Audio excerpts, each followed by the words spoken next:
Please go ahead, ma'am. Hello and welcome to a special episode with Dr. Vineeta Gupta. I'm so delighted to have you here, Dr. Gupta. I know you're tremendously busy. You're in the thick of all the action as far as COVID is concerned, and you're really doing an enormous amount to help people in India, and we're all grateful for that. I want to introduce Dr. Vineeta Gupta to our viewers who possibly don't know of her work. She's a global health equity advocate. She's been talking about she's a trained lawyer, she's a trained doctor. I don't know how she's managed to get all these degrees and stay sane and stay so young. But she's done tremendous amount of work as part of this loose organization called India COVID Crisis. You can see her on Twitter. She's active. She's right in the midst of where all the action is. So thank you very much, Dr. Gupta, for thinking of India in what really is one of its darkest moments. Dr. Gupta, I want to start straight away by talking about your work as a global health equity advocate and really what you see as the solution to this tremendous crisis that India is in now. First of all, thank you, Kaveree, for giving such a big introduction. Appreciate it, and also giving me an opportunity to share my thoughts with your audience. It's just a very complex situation. One is to step back and think about it. It's not new. Right. The health inequity and the crisis was waiting to happen. So it's not new. Health disparities have existed for ages. Right. And I remember working in India on right to health. The names have come up. Different names have come up, right? Health for all is a kind of a big picture, aspirational goal for the health community to reach, where no matter where you are born, who you are, how much you earn, what color is your skin, you get health care. Right. And healthcare is not just clinical care, but well-being. And so it has existed forever.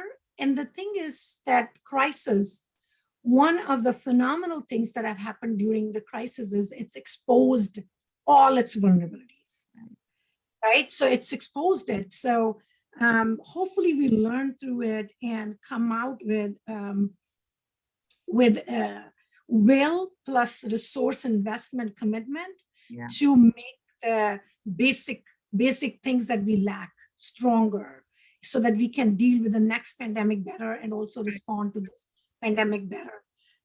So I think the way to go would be few things. It's a very complex situation, so I'm not going to simplify it. Just a few things. Primary healthcare, stronger primary healthcare. Commitment to health, which is shown by commitment, increased resources, stronger health systems, right? Integrated approach to health, not vertical disease sort of approach. So these are some of the things.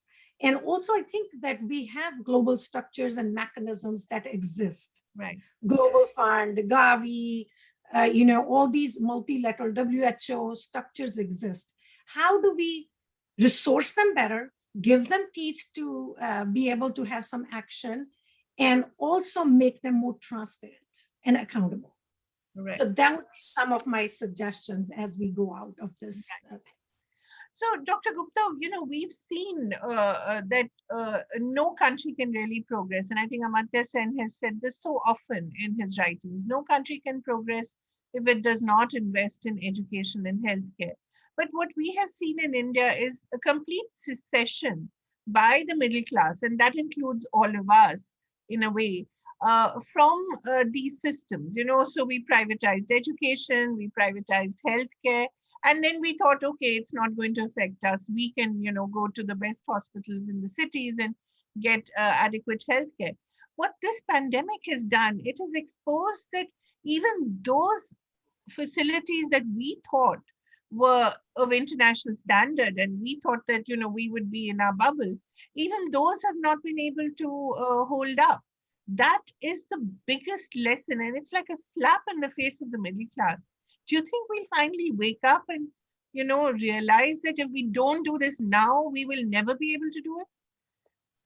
That's a very big question. I hope so. Kaveree, Yeah. I really hope so. Right. Because pandemic, as you mentioned, it's not something new that has hit us. It just hit us so strongly. Right. And one of the things that is what you already mentioned, just to reinforce, is that how this pandemic has gone beyond health.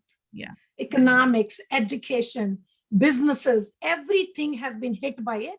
And my hope is that learning would be, nobody can take their hands up and say, oh, health is not my job. Yeah. Right? Even the airlines, even the big corporates that thought that health is like charitable. Right. Like, okay, let me give me a few pennies out of my business, corporate social responsibility, and that's where I'm done. Yeah. Now, I hope they realize that health security is not just a health issue, but it's a overall touches all aspects of our life, right? And invest more. I think bigger thing is that where you touch is moving from health right perspective to privatization and individual responsibility. Problem lies there. And I, as a young physician, when I was in India practicing, I saw that coming, right? Like many other people, like many other activists or advocates.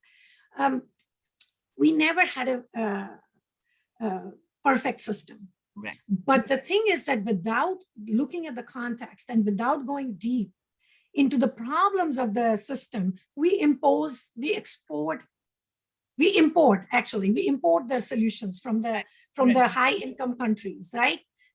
We imported that. Structural changes were imposed on us by the price tag. Money was given to us in India from various global structures with conditions. Yeah. And what we did was, our problems existed. They were not solved by foreign solutions, right? But then added up with adopting some things that were not contextually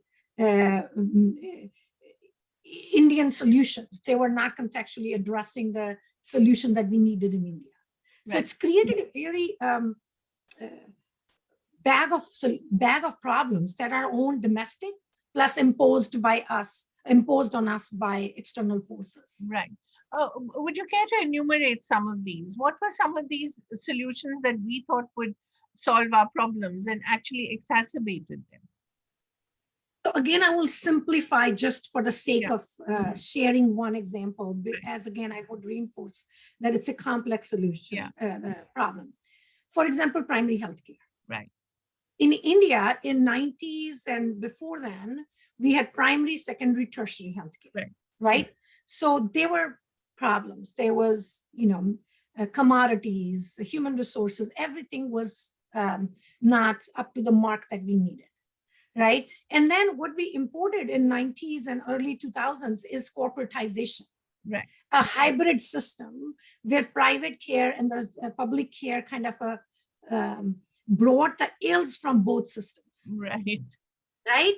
So we brought the ills that were in the private healthcare, the expenses, only the high income group can access it. And then we had the problems of our public health system, which was quality of care, access, right? All those things. So we kind of combined them both and landed up with even worse. Right. So that's just a very small example. Right. But when we look back, okay, now this has happened, right? And yet there were certain triumphs as well. For instance, when people now talk about India vaccinating, and how can it do that? The fact is that we did vaccinate our entire population, on polio, for instance. And it was a hugely successful campaign. Now, we have had our successes as well. So why we have fought TB? Well, not completely, but we have fought it quite well. We've developed our own vaccine as well. There are lots of triumphs in this healthcare system as well. Why have we not been able to learn from our own, triumphs, from our own victories? For instance, it boggles the mind that, vaccines are a problem in India when we have seen, how vaccination is entirely possible through great communication, through expanding production. We've done it before. Couple of things. Yeah. One is the domestic capacity, right? So for India's domestic capacity, we outsource our brain to the whole world. You go anywhere and look at the top, even the top health official in US is of Indian origin, right? You look anywhere at all top technology, healthcare, and you will find the Indian talent. Right. We do not lack talent. We do not lack technological innovation.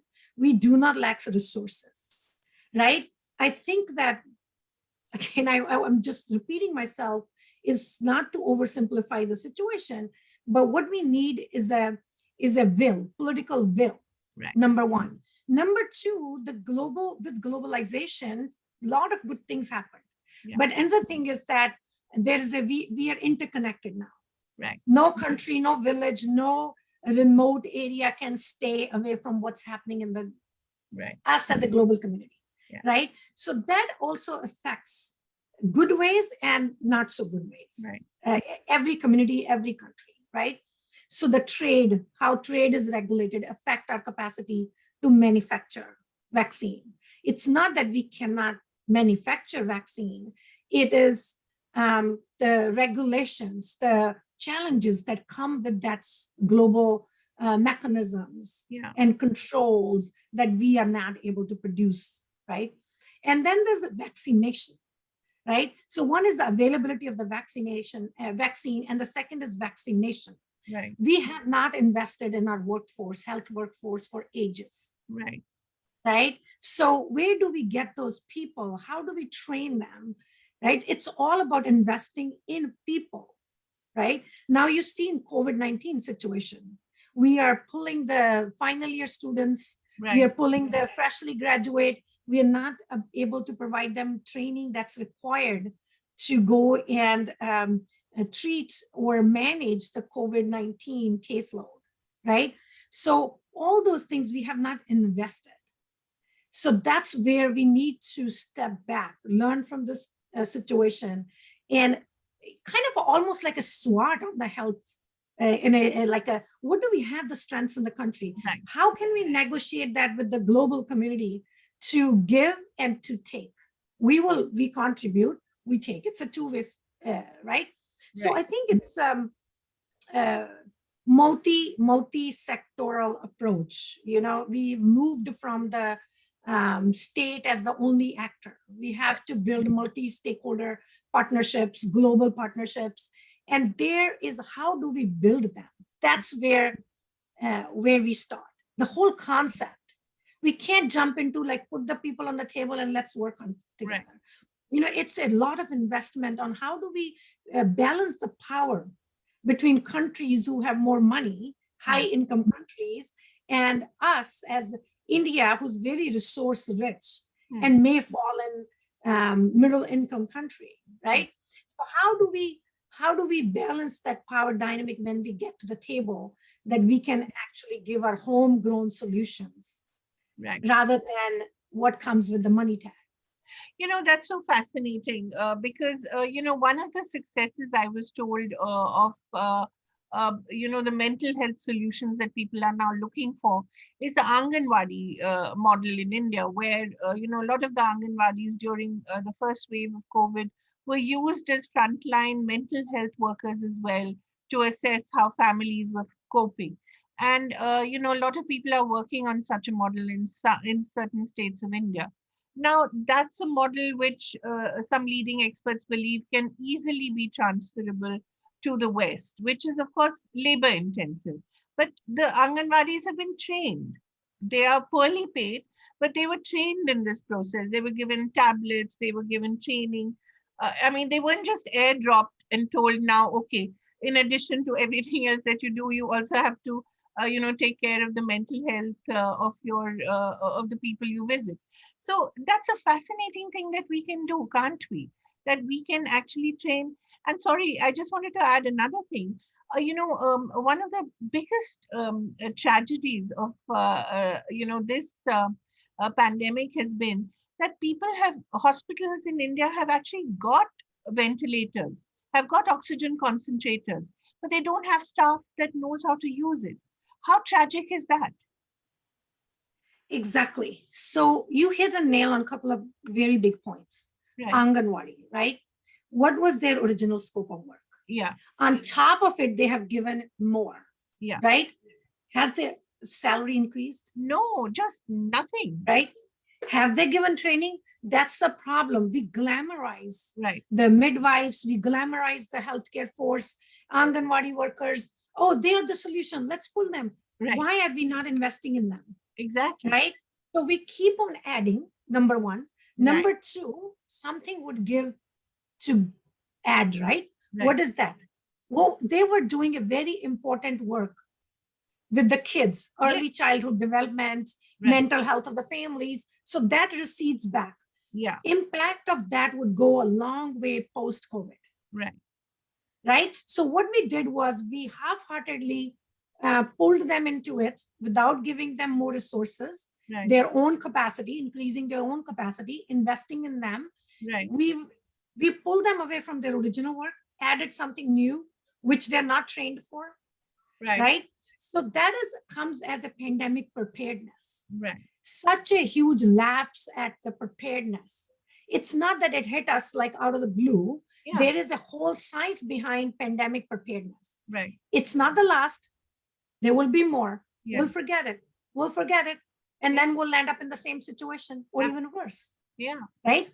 So that is the second point that you made about importing into other countries. Right. That is where it is needed, is south and north. The flow is, I am going to tell you from the north to the south. Right. Right? High income countries, I'm going to tell you how to do your work. Right. It should be a co-learning peer relationship, not defined by the dollars, but defined by the each person's ability to help learn the other side. Right. Right? And based on respectful interaction, based on equal power dynamic. Right? So then we have so much to give, and south to south learning. Right. Right? Africa dealt with Ebola in some ways. They're dealing with COVID in some ways. So India, South Asia, or Asia and Africa learning from each other, creating those formal and informal channels. So I think it's a power dynamic that limits our ability to share our own learnings to the high income countries. Right. Right. So that's where the issue can be we can share what we have done well with the high income countries. Right. Would you care to give us some other examples? These are what I know of, but are there other examples you feel that we have done well and we can actually look at the world and tell them, hey, come learn from us? I think there are nuggets here and there, right? Everywhere. Let me give you one example to keep it simple. We had stronger public health system than in the United States. Yeah, for sure. Right? So it is let me give you my own example there, my own story. When I moved here, there was a period when I did not have healthcare. Right. And I hurt my big toe. Right. I could not go to the doctor. Right. I'm highly educated. I come from a very resourced background. And I could not go to the doctor. I could not find a doctor that I could go to and get good healthcare without having a health insurance. Right? Being a physician, knowing all the systems, right?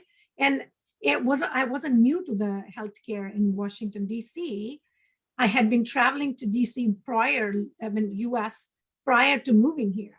So my point being that there is so much to be done in U.S. on public health, right? And so much to be done from health equity perspective. In U.S., the maternal death rate has increased. It's one of the 3 countries where it has gone up. Right. Maternal death rates, more in Black and brown communities. Right. So there's so much to learn from Africa and Asia. Right. How do you control it? How do you sort of flatten the curve? Correct. So there's so many things that the countries, I'll give you another short example. In the US, the health insurance is tied to your job. Right. And there has been a struggle. Sometimes there's a law that, that would allow you to have some sort of backstop between two jobs. Right. But it's highly expensive, still unaffordable for many people. So when you lose a job, you lose your source of income, you lose your health insurance, you need health care, and you don't have it. Mental health care is so expensive to get access to. Right. So there's so many problems in healthcare. Community support is not there. In India, we have a community support. We have like a counselor auntie at every corner. Yeah. Right? We have a counselor auntie. We can go to next door and talk about our mental health issues. Here, we don't have that community support. Right. Right. And it's so fascinating because somewhere, as you said, there were a lot of strengths that we had. And somewhere in the business of importing solutions that perhaps looked glamorous or just looked, easy to do at that time, we imported these solutions and then also lost the strengths that we had, which was such a tragedy, So now that we know that we're in this situation, what are the 3 or 4 things that you would advise governments? Because at the end of the day, it is some, and also actually, let's not just talk about governments. Why not a public-private partnership? After all, how are vaccines successful globally? It was an enormous public-private partnership across country, and we've had this. I don't think the world has ever seen such a quick vaccine ever. I mean, when you look at HIV, they're still struggling to get a vaccine for that. So, obviously, there is something that has worked globally. Now, can that model not be replicated in India, but not, as you said, in this half-hearted CSR kind of fashion that, let's just give a few rupees here to health like we do for sanitation, build a few toilets, and then forget that they need taps. That's what's happening in India. You have toilets, but you don't have enough water. And it's like what you've talked about, the question and plus the problem that we are facing. And again, it's such a complex problem. And certainly I cannot give all solutions. It will take us to step back and think and learn an honest look at us. Right. But I can give some suggestions in terms of broad stroke. Right. For example, every challenge we have as a global community, as countries, as governments, we run to a new shiny name, new shiny mechanism, right? Then we create that mechanism. Down the lane, we realize that mechanism is not optimally working. Right. So my one big thing takeaway from this situation would be we have global mechanisms. We have global mechanisms. They did not function the way they should have functioned. So the point is to look at them and have a very honest, candid, brutal look internally within the structures and forced by the governments who are partners in those structures to say what did not work. Right. And what worked. Right. So what worked, they need to go up, right? For example, WHO could propel the guidelines, the investments in low-income countries could push the argument for health equity. So those things work. Gavi could procure vaccinations for low and middle-income countries. Right. So those things worked. What did not work was strong stance on health equity from all these structures. Right. They could not voice strongly where the high-income countries were not meeting a global community commitment. Right. So those things did not work, as an example. So what we need is to look at the existing mechanisms and expand them, create accountability between for them, transparency, how they work, whether it's World Bank, whether it's a WHO, whether it's a global fund, whatever that mechanism is, we need more transparency, we more accountability, and where they failed us. then we need to step up on that rather than creating new shiny object again. And then down the lane, 10 years saying, oh, that didn't work. And then we lose so many precious lives. They're not just numbers. There's a human being behind it. Yeah. We forget when we say, oh, 300,000 people died. There's a number, there's a family. Right. There's a story of pain behind it. So we need to remember that in kind of a, not make this goof, the deadly mistake again.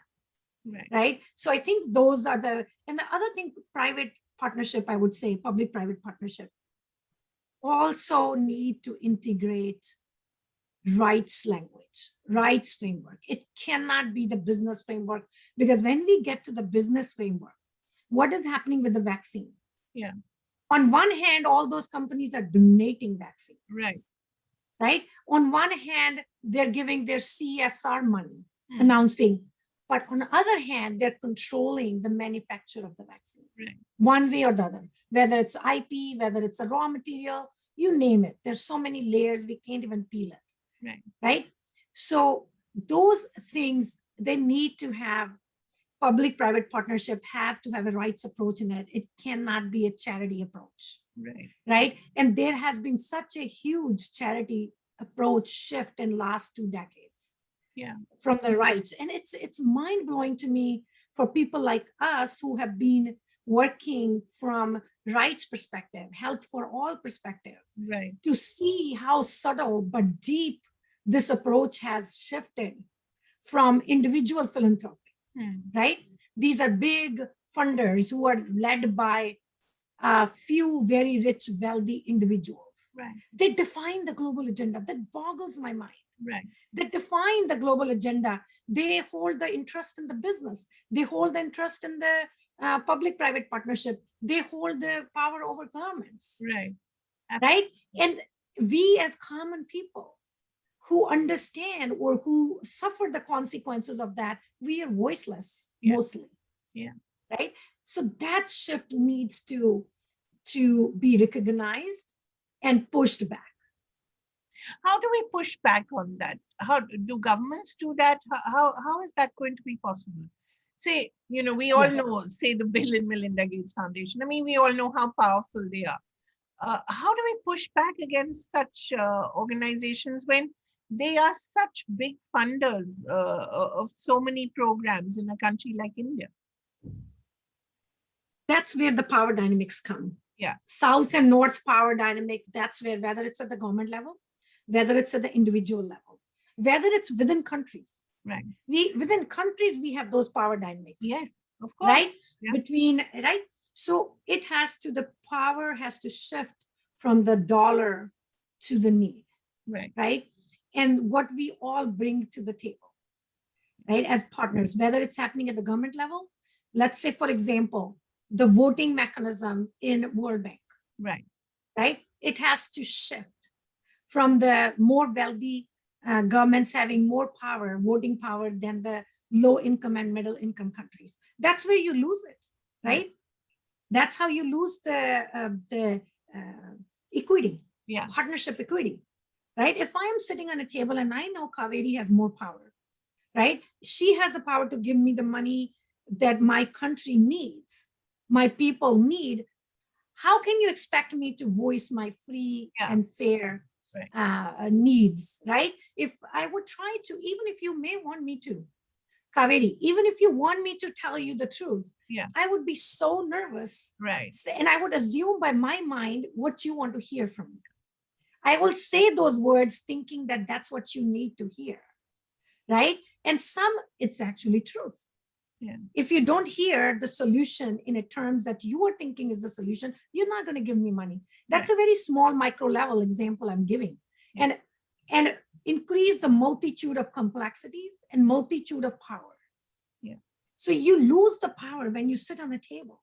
Yeah. Just by the power of global South and North, by dollar amount, by your color of the skin, by who you are, everything. Right. You lose the power before even you sit on the table. Right. And very complex. It's like an onion. Yeah. You peel, and you see how many disempowerment layers are there. Right. You right? know, the other thing, Dr. Gupta, I've always wondered in America, of course, you talked about the inequities in their system as well, but at least health has been uh, front and center of the conversation, many conversations, and through governments, maybe not through the Trump era because they were so anti science, but through many governments, healthcare has been a very important part of the conversation. In India, somehow healthcare is not seen as something that citizens will vote over, that citizens will bring down governments on. And that is so sad when you know how important it is.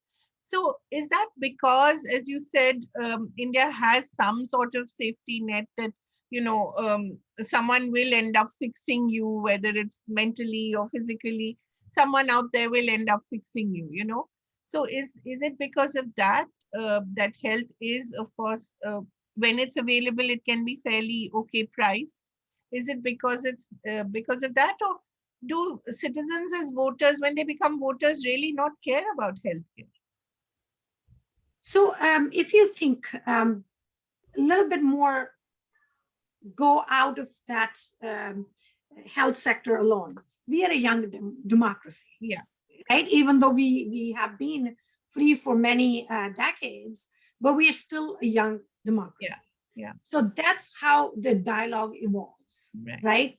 It evolves in terms of what we vote for. Yeah. And then it's a huge country. How many countries within the country, right? Illiteracy, so much illiteracy we are dealing with extreme poverty. All those are socioeconomic denominators of um, uh, health, but also go into political discourse, Right. right? So it's not new in India that um, you vote for money, Yeah. or we consider force sometimes in some rural areas. I know when I was living there in India, and as a human rights activist, we worked against it, right? So Right. the people are forced to vote in certain ways or other ways. So we are a very young democracy. We are still evolving in a sophisticated way of um, how we vote, right? And then it's not going to be easy for India, for us to get to a point where issue-based voting happens more and more, right? And unfortunately, I don't have an answer to that. Is that how we are receding back in some ways? Yeah. It's becoming more fundamentalist religious Yeah. sort of thinking, right, than it was, say, 20 years ago. Oh, for Right. sure. So, right. So it's a phenomenon that's global, Yeah. that we are becoming this narrow-minded religious nationalism sort of political environments, right? So Right. I don't have an easy answer to that, and I think the health is. My hope is that post COVID-19, people who hold the power also wake up. That we are not above it. We are not above health security, health crisis issues. It is going to affect our business. And last point I would make on that is, um, again, see who made the money out of this crisis, Right.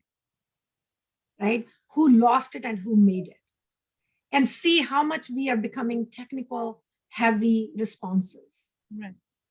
right? So all these factors are going to affect how we come out of this crisis and how we prepare for the next one to handle better. Right. Right.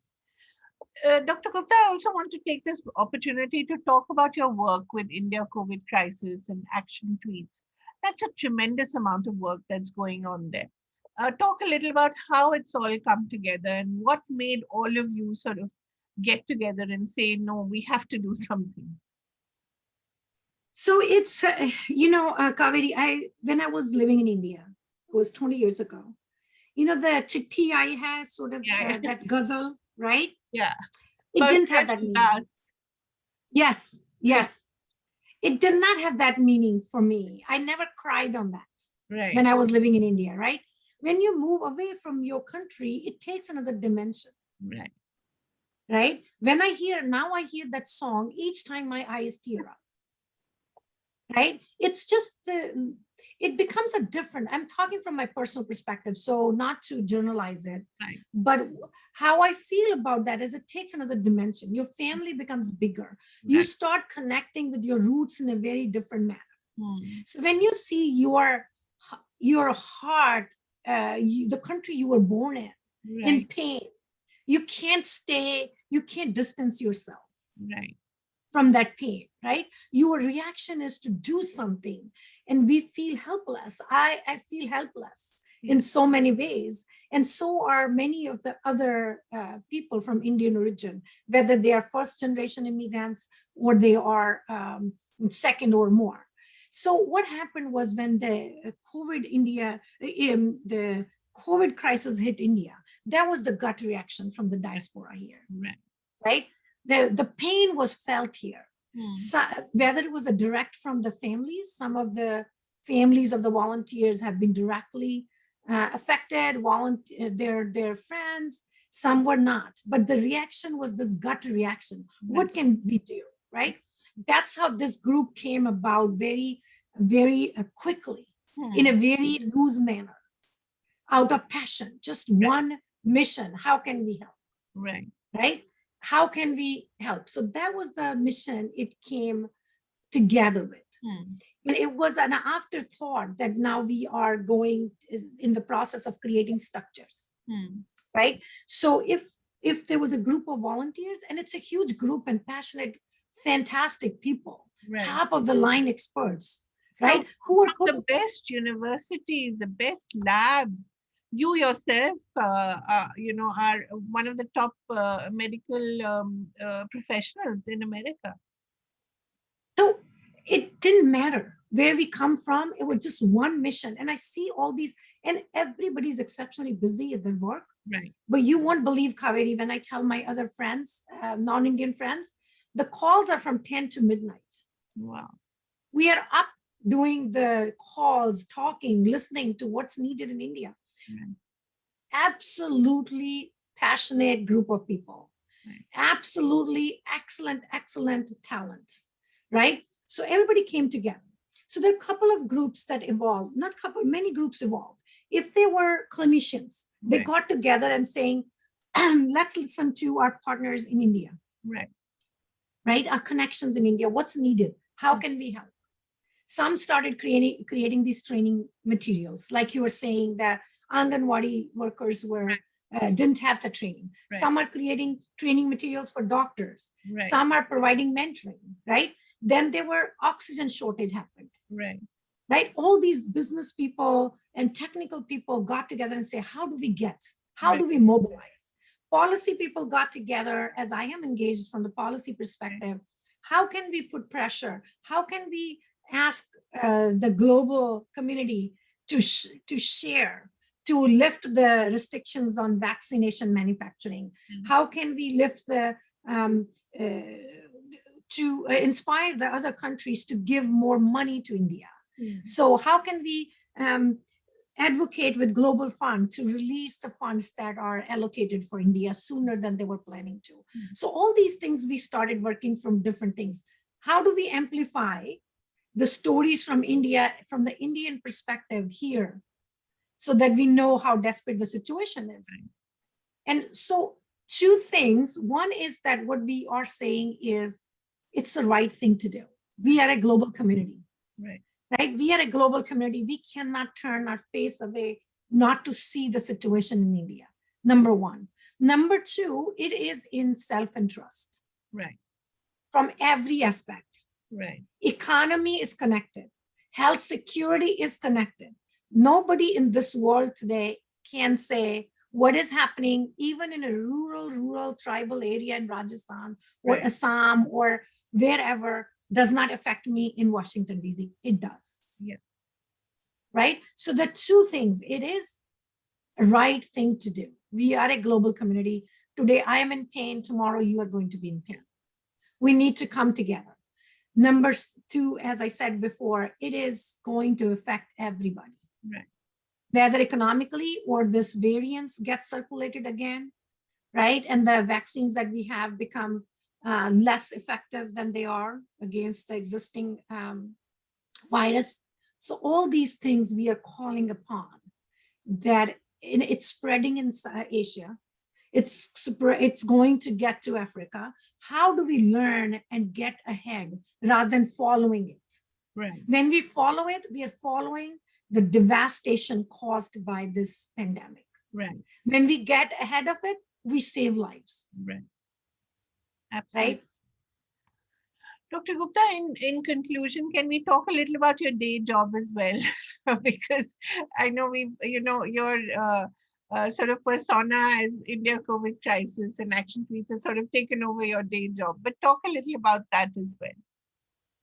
I'm very fortunate. I'm very fortunate to be the director of the Action Partnership Secretariat based in Washington, D.C. We have cutting edge health advocates all over the world. We have a partnership in more than 14 countries. We have partnerships that lead the advocacy for health equity all over, whether we come from one angle or the other angle. We are advocating for health equity for decades. Right. It's not just COVID. We have been doing this for decades, right? It is more resources to health. It is equitable resources to health, right? So that disparities do not disadvantage people and marginalize the everyday people out of the health. So it's more resources, equitable health, and it is a north-south co-learning that we learn from each other. We build partnerships that are based on respect and mutual learning framework.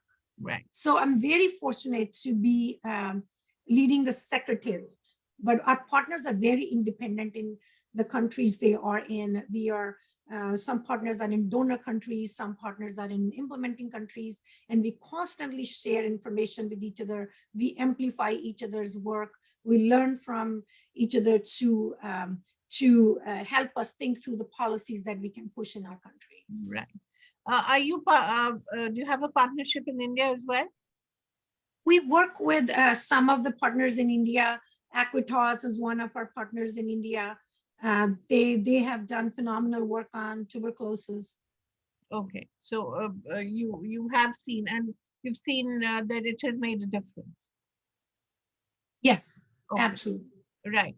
Would you advocate something else of this kind in India post the pandemic, when and if that time comes? Absolutely, we still are. We are actively advocating for vaccine equity, health equity, resource mobilization. We are, obviously the vaccine equity lies under health equity. Right. You cannot isolate the two things. So we are advocating, and we will be advocating for better mechanisms so that better preparedness as we move out of this pandemic. But we are working very hard and actively during this pandemic as well. Right. Do you think we dropped the ball in the first wave? Yes, there's no doubt. Yeah. There's no doubt. We can go into the intricacies, but on the broader perspective, yes, we dropped the ball. We became complacent, and we did not took the evidence and then again, it comes back to getting ahead of the pandemic. Right, right. Right. So we dropped the ball and got behind. Yeah. And so this also requires a sensitization of the policymakers, right?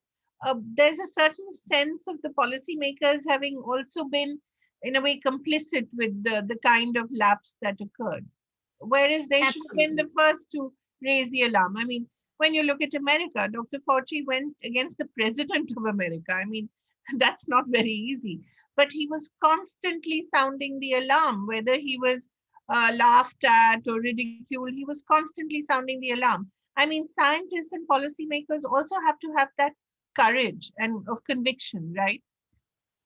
Correct. And it's not easy in to raise the alarm, right? But absolutely that's needed, right? Because and that's my personal commitment, personal thinking, that if you are at a position and you see it, yeah, right. I personally do not believe that you can soft pedal it. You have to take a stand. Right. If that means losing your job, then it is losing your job. Right. right? That's what you are signed up for. You signed up for that, Right. right? You cannot have other people die because you want to maintain your job, Exactly. right? So I think policymakers, yes, absolutely, because that's where the magnitude happens. You and I as volunteers can do so much. Right. We are needed. Every step is needed, but it's the policy makers where the magnitude gets bigger, Right. And right?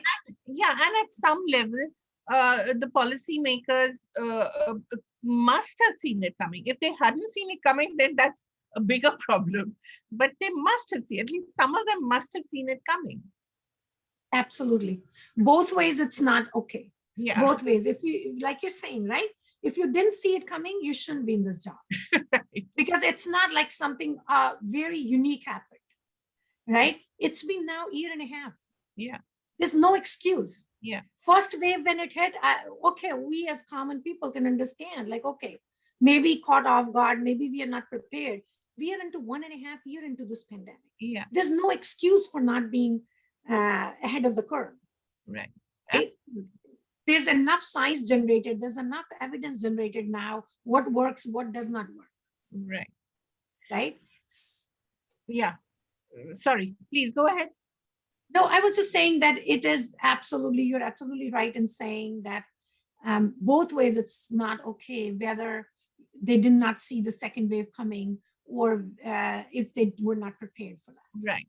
Because both ways. yeah, because there's the politician and there's the policymaker.